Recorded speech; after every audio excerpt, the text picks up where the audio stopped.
কবরে আসলে কয়টা প্রশ্ন করা হবে, 3টা নাকি 4টা? অনেক ধন্যবাদ আপনাকে। কবরে কাউকে কাউকে 3টা প্রশ্ন করা হবে, কাউকে কাউকে 4টা প্রশ্ন 4টা করা প্রশ্ন হবে। করা হবে। অর্থাৎ 3টা প্রশ্ন করার পরে যদি 3 নাম্বার প্রশ্নের উত্তর তিনি দিতে পারেন তাহলে 4টা প্রশ্ন হবে। আমরা সবাই 3টি প্রশ্নের কথা জানি। মান রাব্বুকা মান দীনুকা মান হাযার রাজুল আল্লাযী বুইসা ইলাইক। এই 3টি প্রশ্ন জি, করা জি। হবে যে তোমার রব কে, তোমার দ্বীন কি, এই ব্যক্তিকে, তাকে চেনো কিনা। তো এই 3টা প্রশ্নের উত্তর যিনি দিতে পারবেন, আমরা যেভাবে বলছি ব্যাপারটা খুব সহজ নয় আসলে। সহজ নয়। খুবই কঠিন, খুবই কঠিন। কারণ প্র্যাকটিক্যাল লাইফে যিনি এটার উপর না থাকবেন, তিনি ওই মাটির নিচে গিয়ে উত্তরটা দিতে পারবেন না। পারবেন না, আমলের হ্যাঁ? সাথে জি, সম্পৃক্ত। জি। তো এটা আসলে খুব সহজ বিষয় না। এই 3টি প্রশ্নের উত্তর যিনি দিতে পারবেন, তাকে ৪র্থ প্রশ্ন করা হবে, "তুমি এগুলো কোত্থেকে জেনেছ?"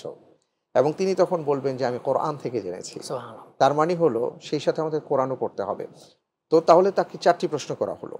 আর যিনি 3টি প্রশ্নের উত্তর দিতে পারবেন না, পারবেন না। তাকে আর 4টি প্রশ্ন করা হবে না। এবং তাকে তখন শাস্তির আওতায় সিজ্জিনে পাঠানো হবে বা তার রূহকে সিজ্জিনে পাঠানো সিজ্জিনে হবে। পাঠানো।